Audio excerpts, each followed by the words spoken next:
Hello YouTube, Yorkshireman here, Mark. As you may have seen a video what we're talking about going to outdoors. This particular video I want to talk about mental health and things like that because it affects a lot of people in this country, and really there's always been a stigma about mental health. There shouldn't be. It should be accepted by society and things like that, because I'll tell you now, I have been told to my face that it's trendy to have mental health. I'll tell you now, it's not. It's not. Celebrities don't do it deliberately. They don't lie about it. Even I know that. I mean, you've had famous people die through depression. So really, yeah, my mental health, I can only talk about myself, which started when I was 4-5 years old, when my dad used to beat my mother up in front of me, and then he turned on me. He used to send me to bed and then come up and smash my toys up and things like that. My sister calls me a liar, but she hasn't seen that side of her dad. My dad died in 2003 at 75 years old. Everyone was shocked because I'd become his carer, but only reason why I became his carer because he see me every day, and he'd have me on his case every day. So basically, he used to bully me. I used to get my revenge by being his carer, and he always said that I wouldn't do it. Well, I proved him wrong because I did. But every day he saw me, he tried to make it up with me. He says, well, can't you forgive? No, I can't forgive him for what he did to my mum. And I never did. He died knowing that I would never forgive him. So, and I don't regret that decision because my dad was my dad. I respect my stepfather more than I do my real dad. And it's as simple as that, because my stepfather treated me and my mum with great respect. And yeah, obviously I was punished. I mean, I had to see a child psychologist and that. But they passed what I had back then.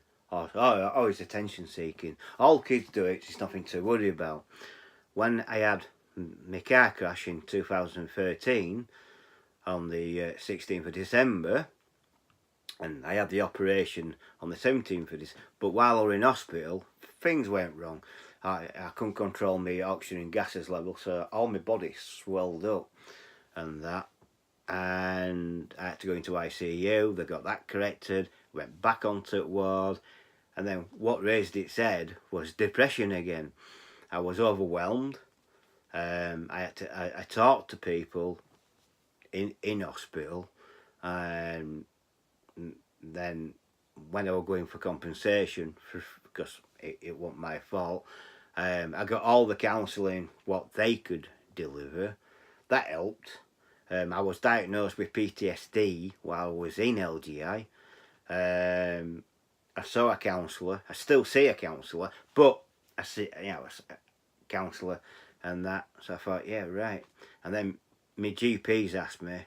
I says, anxiety. That is the most, because I was trapped in a car.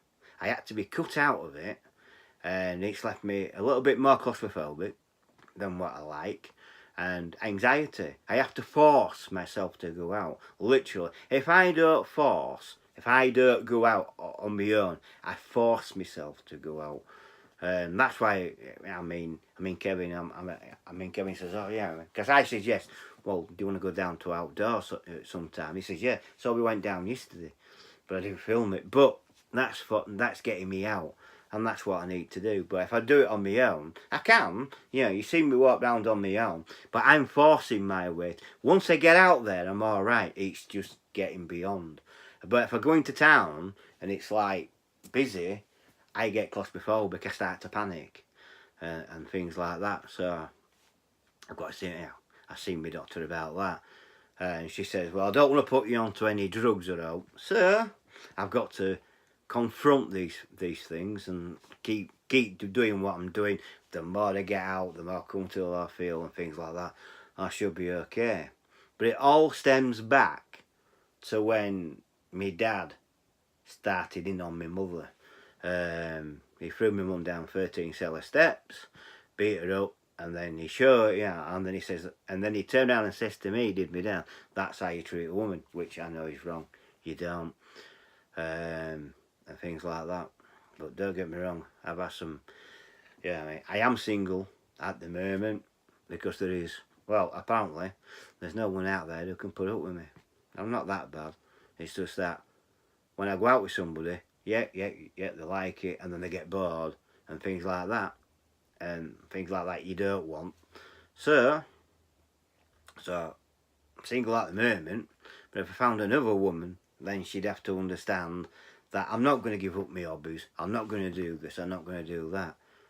You know what I mean? They have to, you know, come to me sort of thing, if you know what I mean. I'm not, because I'm never going to give up wild camping. I'm never going to give up amateur radio. And I'm never going to give up collecting my games and things like that, all my retro, some retro games and DVDs. Never going to stop that. That's all been inlaid. I used to collect VHS videos, and then when they disappeared, I got rid of all mine and I started on DVDs and things like that. I only collect certain things, certain films, but like I say, getting off track. But like I say, so that so it raised its head. I was PTSD. I've got anxiety and things like that. But I'm not on drugs, so it's not that bad. But for anyone out there who has got, because we all get depression, mental health sometime in our lives. I mean, it would be very arrogant to say that we would never do. It's like I said, tell people, I didn't choose mental health. It chose me. And if I can help anyone out there, I will. And that there is what I consider, if you think you may have depression, your first protocol will be to get in touch with your own doctor. So get in touch with your own GP doctor. And that. There is a charity called mind.org.uk. Now, that's a very good charity. They can talk to you, and they do talk to you, and they will help you. So that's a very good charity, because when I can find a Mind charity shop, I mean, Mind, if someone from Mind is watching this, open up a bloody charity shop in Wakefield. I'm sick of going to Leeds. So yeah, if you need help, but also if you find yourself panicking and you need more help, Samaritans. .org, or you can ring Samaritans on 116 123. That's their phone number. 116 123 116 123. That's Samaritans. Or visit your local Samaritans and they can help. Or go to Samaritans.org. This is where I've got all the information from online. But them two charities are very good. They've helped me in the past, and most probably they will be helping me in the future. But yeah, because we all feel suicidal. I mean, I'm always thinking about suicide, but I never act on it. That's the difference. But I've been watching news. Suicides are going up. I mean, it's winter, obviously. It's worse for people with depression at winter, because when you're on your own and lights go out, your brain starts to overthink things. It does with me. It makes me paranoid. Honestly, I get paranoid. But you start to overthink things, and you start to make your problems twice as worse than what they are. And that's because it's night time. So night time, when you go to bed, you're supposed to be going to bed to go to sleep, not think. So that's why I try and keep active through day. Then when I do a video and I put it up online, and then I fall out, and then after that, after when I've got it up online, I'll watch YouTube. There's many times I've been watching YouTube and gone to back out.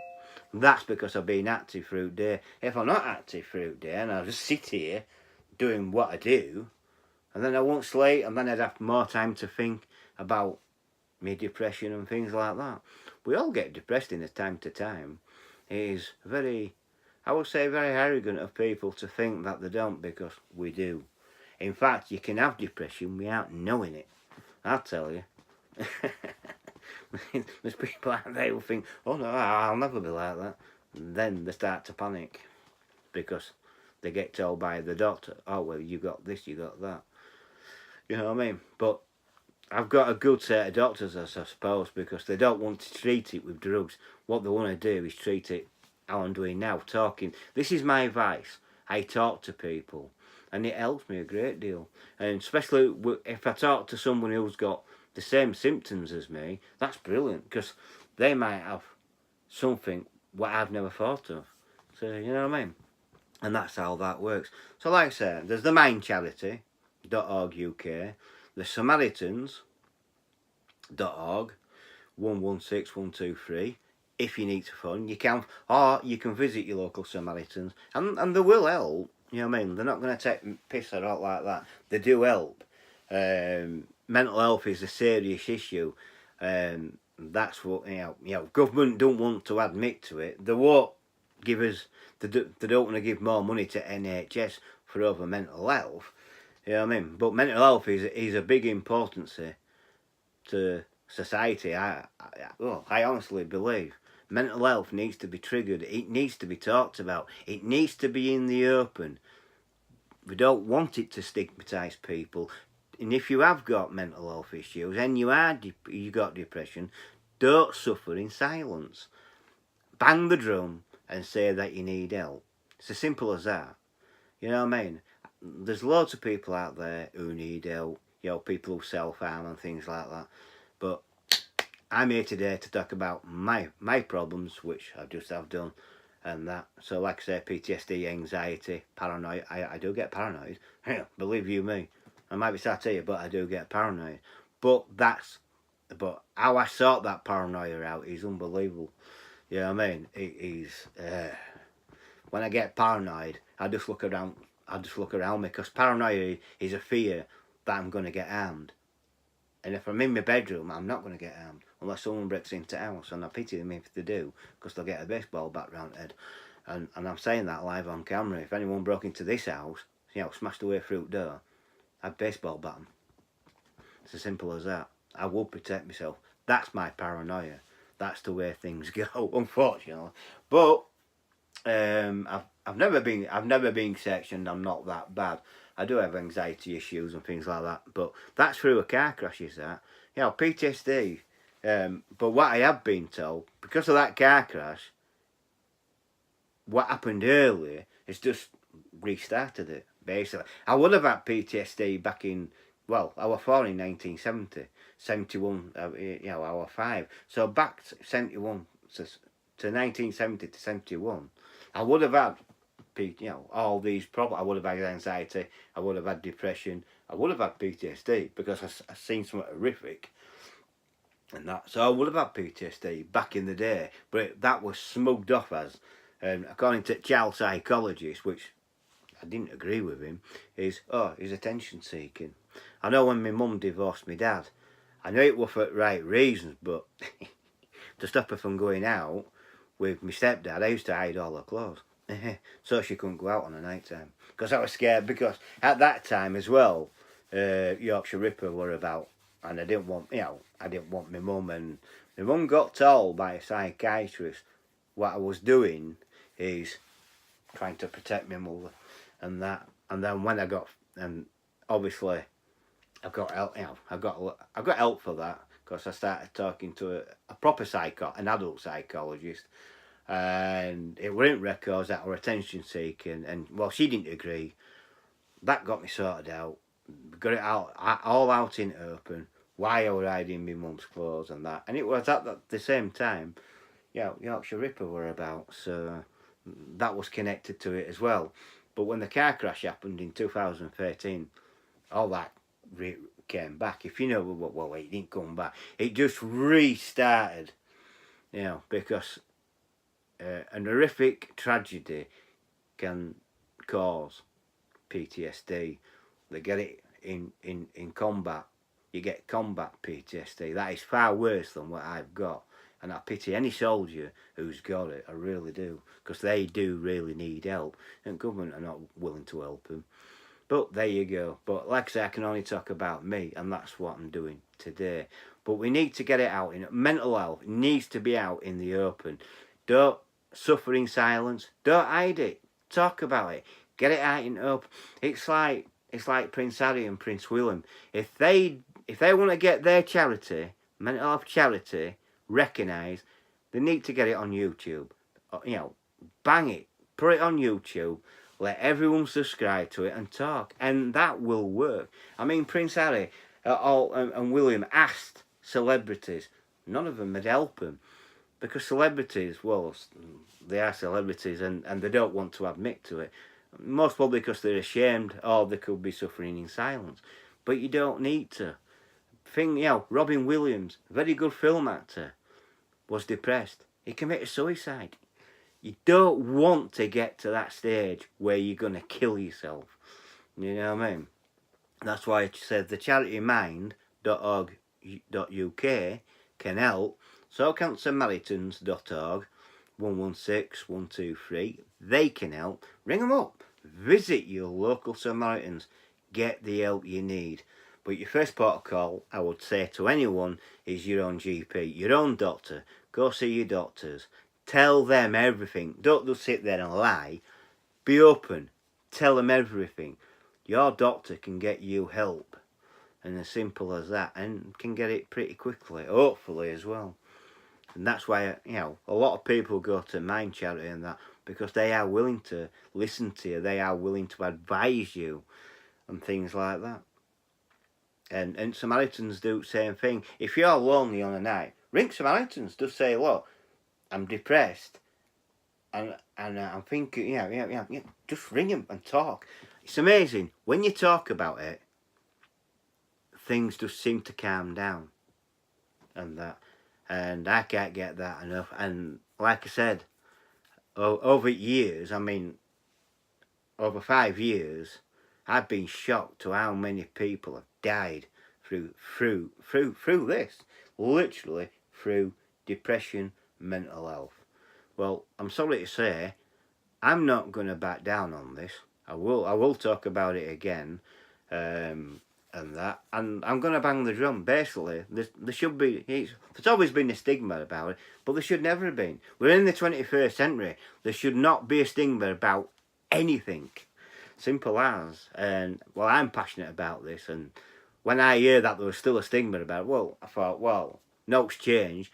But things do have to change, you know what I mean? And we ourselves can make that change. It's as simple as that, you know what I mean? And that's why I'll talk about it. It's close to my heart. I do go into Mind Charity Shop. There's one in Leeds. There's not one round Wakefield, I don't think. I haven't seen one round Wakefield, but there should be. You know what I mean? I could go buy all my stock from there, and things like that.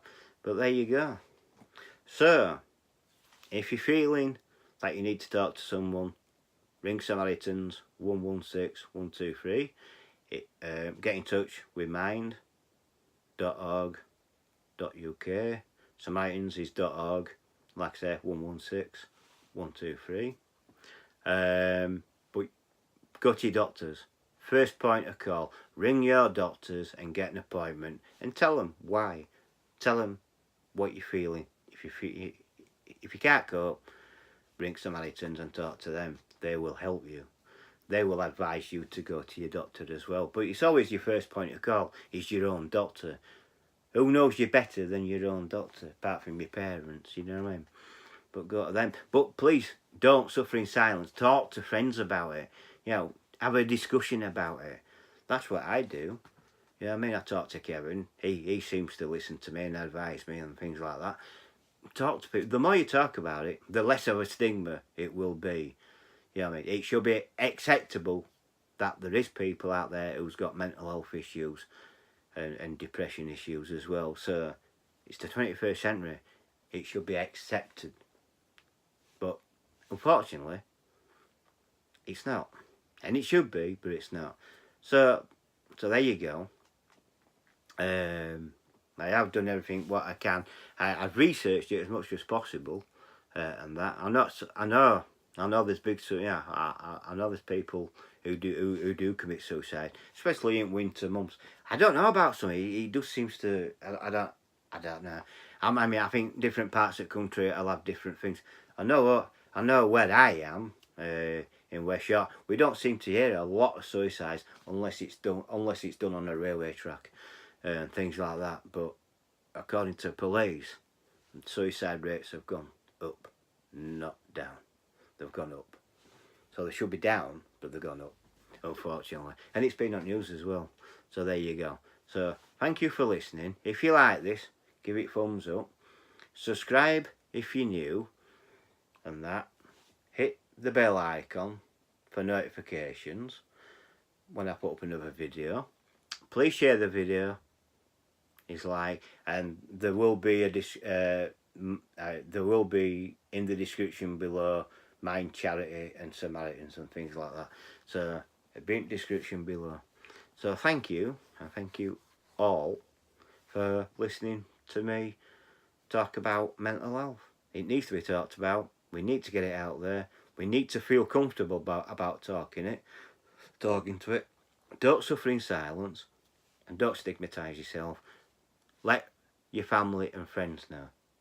That's the most important. Go to your own GP and things like that. That's your first port of call, is your own doctors, like I did. Yeah, I mean, I'm here talking to you on YouTube, and this is what it's done. It's given me a platform, basically, to talk about. I know I ain't got many subscribers, but there you go. I'm not bothered about that. All I'm bothered is trying to get it out there that mental health you should not suffer alone. Talk to your family. Tell your family. That's what you should do. Tell your family. Talk to your friends. Tell all your family and friends all about it, and you'll be surprised what kind of support you'll get. Because I was surprised. I've hardly got any family about. My mum died in 97. My dad died in 2003. So there you go. Yeah, I mean, but I do have friends, and they listen to me and help me. I'm still here, and I'll still be here for years to come. And that. So catch you all later. Bye for now.